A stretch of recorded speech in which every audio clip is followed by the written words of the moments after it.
Hello friends, आज हम economy के कुछ इम्पॉर्टेंट कॉन्सेप्ट्स के बारे में जानने की कोशिश करेंगे।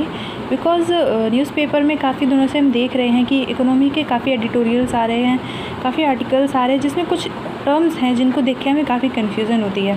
एक्चुअली इकोनॉमी के टर्म्स ही ऐसे होते हैं कि हर स्टूडेंट को काफ़ी कन्फ्यूज़न होती है। Even I was not able to understand also, but now it's very easy. अगर आप समझ लेते हो एक बार, then it's become very easy. So आज हम कुछ इंपॉर्टेंट टर्म्स हैं जो काफ़ी ज़्यादा रिपीट हो रहे हैं, जिनको डायरेक्टली एग्ज़ाम में पूछने की भी पॉसिबिलिटी है, तो इनको हम डिस्कस करेंगे। चलिए लेट्स स्टार्ट। सबसे पहले हम देखेंगे कि इकोनॉमी में आप एक मोस्ट इम्पॉर्टेंट जो हर न्यूज़ चैनल में, हर न्यूज़पेपर में टर्म देख रहे होंगे, that is inflation. What is inflation and क्या होता है इन्फ्लेशन, और इसको क्यों इतना ज़्यादा इसका इफ़ेक्ट है, कैसे चलता है सिस्टम, कैसे आरबीआई इसको रेगुलेट करने की कोशिश कर रही है, ये सारी चीज़ों पे हम बात करेंगे। तो सबसे पहले हम बात करते हैं इन्फ्लेशन होता क्या है। इन्फ्लेशन को हम अगर समझें तो इसका मतलब ये होता है कि किसी चीज़ का प्राइस बढ़ जाना। जैसे कि ये पेन है, अगर हम ले लें, पहले हमें ये 5 रुपये में मिलता, अभी हमें ये 10 रुपये में मिल रहा है, तो हम क्या बोलेंगे कि इन्फ्लेशन हो गया है, प्राइजेज़ में महंगाई बढ़ गई है। ठीक है, अब महंगाई क्यों बढ़ती है? और चीज़ों का प्रोडक्शन तो सेम तरीके से होता है, फिर बढ़ती क्यों है? तो उसके काफ़ी सारे मल्टी फैक्टर्स होते हैं। जैसे कि किसी चीज़ की सप्लाई में डिसरप्शन हो जाना, कि मार्केट में डिमांड है 10 पेन की थी पहले, तो 10 पेन थे अवेलेबल, तो वो 5 रुपये में बिक रहे थे। अभी क्या है कि डिमांड बढ़ गई है, अभी 10 की जगह 20 पेन की डिमांड हो रही है और मार्केट में 10 पेन ही अवेलेबल हैं। बट पैसा सबके पास है और पेन की ज़रूरत सबको है, तो पैसे से तो हम लिख नहीं लेंगे। हमें पेन चाहिए तो ऑब्वियसली 10 की जगह हम 15 रुपये देने को तैयार हो जाएंगे, बट हमें पेन चाहिए because we have to write. तो इस वजह से क्या होगा, इन्फ्लेशन होगा, क्योंकि पैसा सबके पास है बट पेन की जो अवेलेबिलिटी है वो लिमिटेड है। पेन और ज़रूरत सबको है। उस केस में क्या होता है कि हम पैसे ज़्यादा खर्च करने के लिए तैयार हो जाएंगे अगर हमारे पास पैसा ज़्यादा है। इस वजह से ही महंगाई बढ़ती है।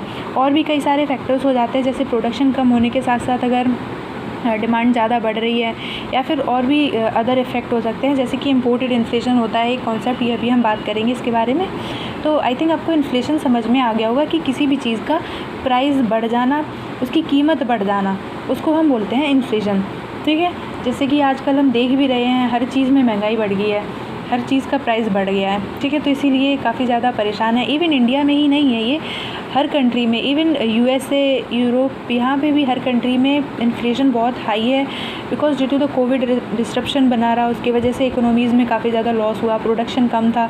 उसके साथ साथ क्या है, फिर सप्लाई चेन में भी काफ़ी सारी प्रॉब्लम्स रही हैं। रसिया यूक्रेन का कॉन्फ्लिक्ट चल रहा है, इस वजह से ट्रेड प्रॉपरली नहीं चल पा रहा है। तो इन सारी चीज़ों की वजह से जो इन सब का जो मल्टी इफ़ेक्ट है वो ये है कि इन्फ्लेशन पूरे ग्लोबली हम देख रहे हैं, हर कंट्री इन्फ्लेशन का शिकार है, हर कंट्री में ये समस्या देखने को मिल रही है। तो that become very important for our any competitive exam.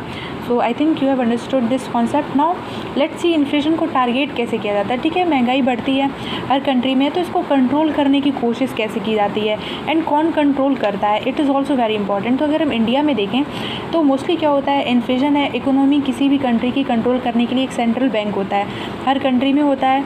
जैसे यूएस का फेडरल रिजर्व है, ऐसे ही इंडिया में जैसे अपने आरबीआई है, reserve bank of India. Reserve bank of India को बैंकर्स ऑफ द बैंक बोलते हैं, बिकॉज ये डायरेक्टली लोगों को पैसे नहीं देते हैं उधार, ना ही लोगों से डायरेक्टली डील करते हैं। ये बैंकों के अकाउंट खोल के बैंकों को उधार देते हैं। ठीक है, जैसे हम बैंक में, हम सभी का बैंक्स में अकाउंट होता है, ऐसे सारी बैंक्स का आरबीआई के पास अकाउंट होता है, और उनका जो भी उधार लेना होता है, उन्हें पैसे जमा करना होता है, वो आरबीआई के पास करते हैं। ठीक है, इसीलिए आरबीआई को बैंकर्स ऑफ द बैंक बोलते हैं, यानी कि बैंकों का बैंक। ठीक है, अब हमारे यहाँ अगर इन्फ्लेशन है तो इसको कंट्रोल करना किसकी रिस्पॉन्सिबिलिटी है? महंगाई को कंट्रोल करना रिजर्व बैंक ऑफ इंडिया की रिस्पॉन्सिबिलिटी है, कि महंगाई जो है लिमिट में रहे। और इसका एम जो था, महंगाई अपने यहाँ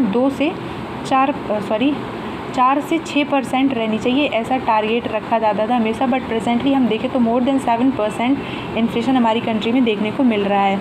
तो इस वजह से काफ़ी ज़्यादा प्रॉब्लम है और इसको सॉल्व आउट करने की कोशिश की जा रही है। अब हम बात करें कि इन्फ्लेशन टारगेटिंग क्या होता है। इन्फ्लेशन टारगेटिंग होता है मतलब इन्फ्लेशन को जो एक क्राइटेरिया है, जैसे कि अपने यहाँ इंडिया में है 4 से 6% के बीच में रखना है, तो उसके अंदर कैसे लिमिट में रखा जाए, उसको बोलते हैं इन्फ्लेशन टारगेटिंग।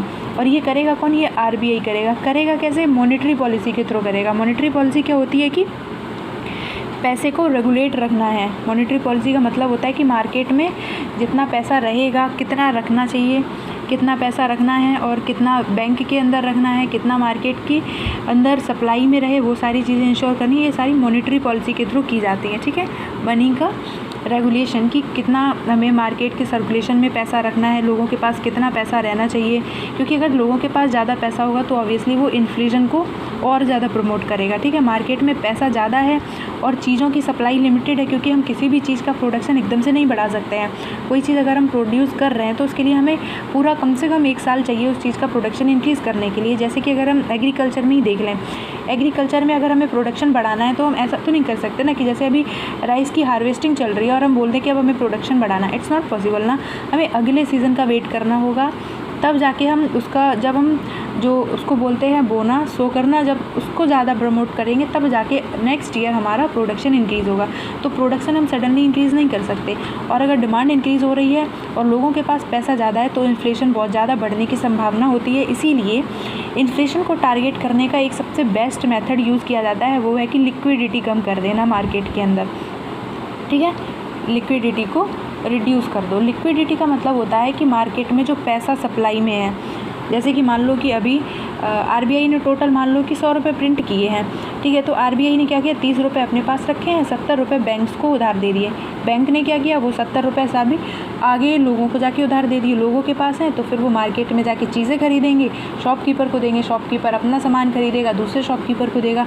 तो इससे क्या है, पूरे मार्केट में वो पैसा घूम रहा है। इसको बोलते हैं money in circulation in the market, ठीक है। तो ये जो है, इसी को हम लिक्विडिटी बोलते हैं कि पैसा कितना अवेलेबल है, कितना उसको एक्सचेंज किया जा रहा है। तो मार्केट में पैसा कम कर दो, लिक्विडिटी कम कर दो, इन्फ्लेशन को कम करने का पहला तरीका यूज़ किया जाता है, ठीक है।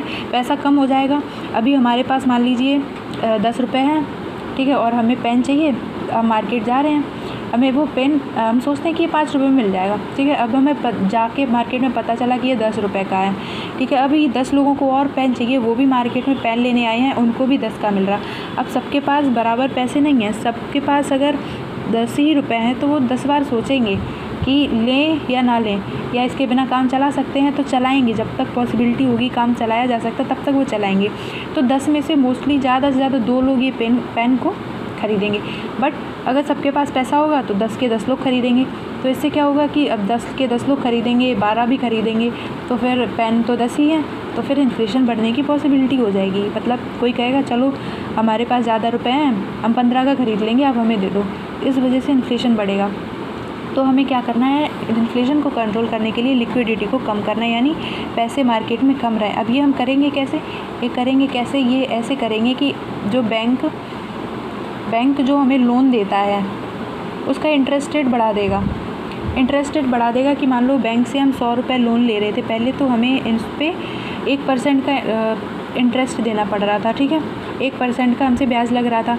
अब क्या करेगा, इन्फ्लेशन कम करना है तो लिक्विडिटी को कम करना है तो क्या करेंगे, इंटरेस्ट रेट इंक्रीज़ कर देगा। पहले 1% हमसे लग रहा था, अब लेंगे वो 4%।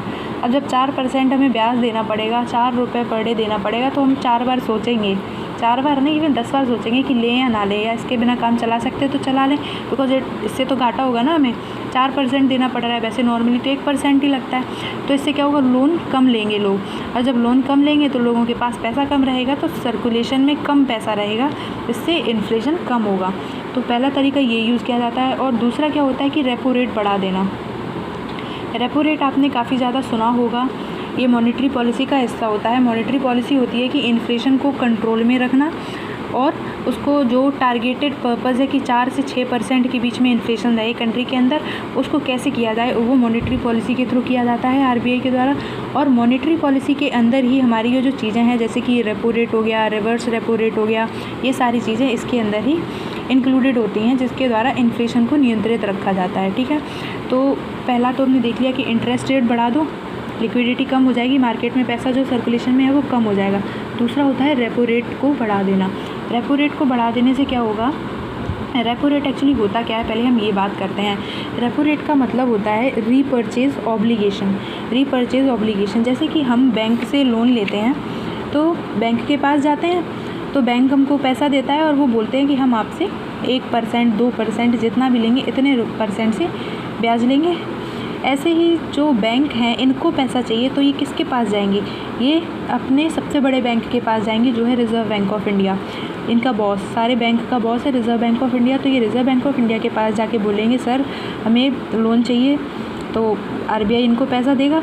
तो आरबीआई भी तो इनसे कुछ इंटरेस्ट रेट चार्ज करेगा। तो आरबीआई जो इंटरेस्ट रेट चार्ज करता है उसको हम बोलते हैं रेपो रेट। ठीक है, बैंक हमसे लेता है उसको बैंक रेट हो गया, और जो आरबीआई चार्ज करता है उसको बोलते हैं रेपो रेट, रीपर्चेज ऑब्लिगेशन। और ये जो रेपो रेट है ये बढ़ा दिया जाए अगर तो क्या होगा, तो बैंक को ज़्यादा पैसा देना पड़ेगा, तो बैंक कम लोन लेगा। जैसे कॉमन पीपल के लिए अप्लाई होता है कि हमें बैंक में पैसा उधार लेना है, पहले हम 1% पे ब्याज पे मिल रहा था, अब हमें 5-6% ब्याज पे मिल रहा है, तो हम कम लोन लेंगे, ट्राई करेंगे कि इसको अवॉइड किया जाए। सिमिलरली कि जब बैंक को भी पैसा पहले 2% 4% पे मिल रहा था, अब उन्हें 8% देना पड़ रहा है, 10% देना पड़ रहा है, तो बैंक कम लोन लेंगे। बैंक कम लोन लेंगे तो बैंक के पास पैसा कम रहेगा, बैंक के पास खुद ही पैसा कम है तो लोगों को भी कम लोन देंगे।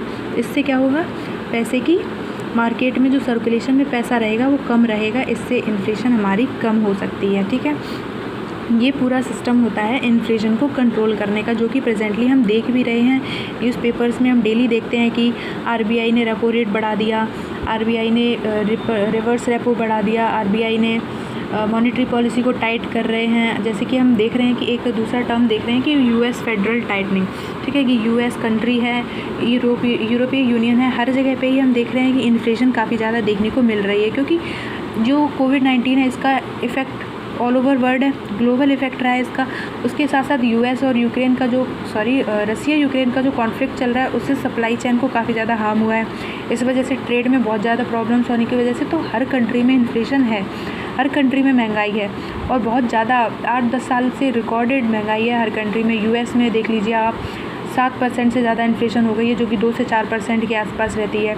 ऐसे ही यूरोप में सेम कंडीशन है। तो इस वजह से ये सारे बैंक्स भी सेम सिस्टम फॉलो कर रहे हैं। जैसे आरबीआई अपनी कंट्री में फॉलो करता है लिक्विडिटी कम करने के लिए क्या करो, इंटरेस्ट रेट बढ़ा दो, ऐसे ही यूएस, यूरोपीय यूनियन ये सब भी क्या कर रहे हैं कि अपना इंटरेस्ट रेट बढ़ा रहे हैं। इंटरेस्ट रेट बढ़ा रहे हैं तो ऑब्वियसली ये इन्फ्लेशन को कंट्रोल करने की कोशिश कर रहे हैं। बट इनके इन्फ्लेशन जो इंटरेस्ट रेट बढ़ाना है इससे इंडिया पे बहुत इफेक्ट पड़ रहा है। इंडिया क्या, कोई भी जो डेवलपिंग कंट्रीज़ हैं इन पर इफेक्ट पड़ रहा है। इन पे इफेक्ट क्या पड़ रहा है, कैसे पड़ रहा है, ये हम नेक्स्ट वीडियो में बात करेंगे, बिकॉज आई थिंक वीडियो काफ़ी ज़्यादा लंबी हो जाएगी।